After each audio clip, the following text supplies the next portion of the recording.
नमस्कार. ओम साईराम. मी मृणाल पेंढारकर, ह्युस्टन, अमेरिकेमधून. आज मी साई सच्चरित्राचा 11व्या अध्यायाचं वाचन करणार आहे. श्री गणेशाय नमः. श्री गणेशाला नमस्कार असो, श्री सरस्वतीला नमस्कार असो, श्री गुरु मोहनजींना नमस्कार असो, श्री कुलदेवतेला नमस्कार असो, श्री सीता आणि रामचंद्र यांना नमस्कार असो, श्री सद्गुरू साईनाथांना नमस्कार असो. अध्याय 11. साई सगुण ब्रह्मरूप. देव किंवा ब्रह्म यांचे दोन प्रकार मानले जातात. निर्गुण जे अदृश्य आहे आणि सगुण जे दृश्य आहे. निर्गुणाला कोणी आकार नसतो तर सगुणाला रूप असते. दोन्हीही एकाच ब्रह्माचे स्वरूप आहेत. काही जण निर्गुणाची पूजा करतात तर काही जण सगुणाची. गीतेच्या 12व्या अध्यायात सांगितल्याप्रमाणे सगुणाची उपासना सोपी आणि मानवासाठी अधिक नैसर्गिक आहे. कारण माणसाला स्वतःला शरीर इंद्रियाचं रूप आहे, म्हणून देवाचे रूप पाहून पूजा करणे सोपे जाते. सगुण उपासना केल्याने हळूहळू भक्ताचा प्रवास निर्गुण ब्रह्माच्या अनुभवाकडे होतो.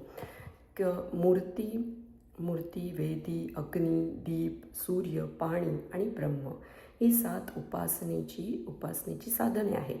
पण सद्गुरू हे या सगळ्यांपेक्षा श्रेष्ठ आहेत. साईंचे रूप ध्यानात ठेवावे. ते पूर्ण विरक्तीचे मूर्तिमंत स्वरूप होते आणि खऱ्या भक्तांसाठी सुरक्षित आश्रय होते. कोणी त्यांना भगवत भक्त मानले, कोणी महाभक्त मानले, पण आमच्यासाठी ते देवाचेच अवतार होते. ते क्षमाशील, प्रामाणिक, कोमल, सहनशील आणि समाधानाने नांदणारे होते. बाहेरून ते साकार वाटत, पण आतून ते निराकार, निरहंकारी, मुक्त होते. गंगा नदी जशी प्रवासात असंख्य जीवांना शीतलता, शांती, जीवन देते, तशीच संतांची कृपा असते. साईंच्या रूपाने परमसत्य, ज्ञान आणि आनंद अवतरले होते. त्यांनी स्वतःला कधीही कोणाच्या आधाराची गरज भासू दिली नाही. बोऱ्याच्या पोत्यावर ते बसत. भक्तांनी त्यावर गादी उशी ठेवली. भक्तांना जसे वाटले तसे ते त्यांची पूजा करायला परवानगी देत.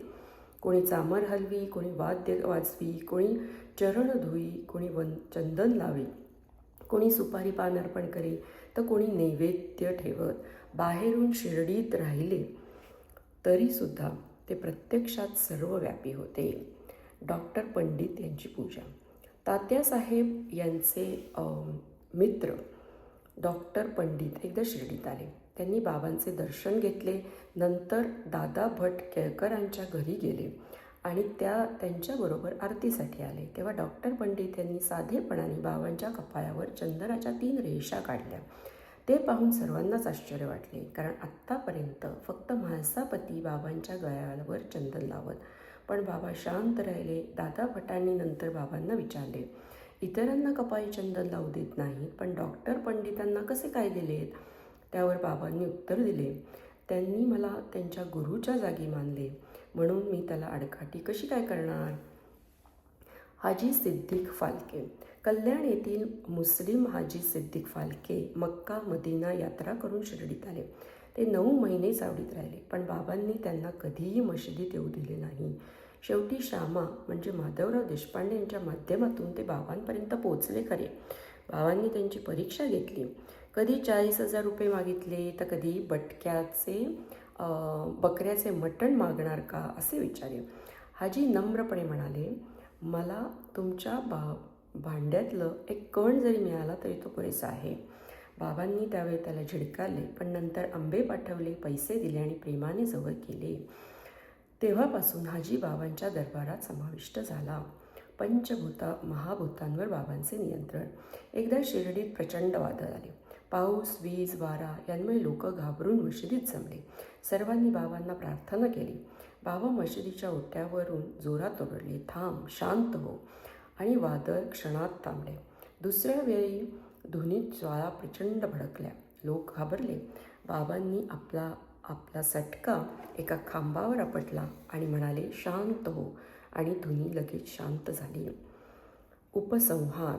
हा खरा साई देवाचा अवतार होता. जो त्यांना नम्रतेने शरण जातो त्याचे कल्याण होते आणि अध्यायातील कथा श्रद्धेने वाचणारा भक्त संकटातून मुक्त होतो. लवकरच इच्छारहित होऊन परमपदाला पोचतो.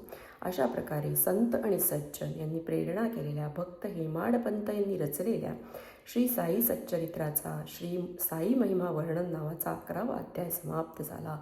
श्री सद्गुरू साईनाथांना समर्पित असो. सर्वत्र मंगल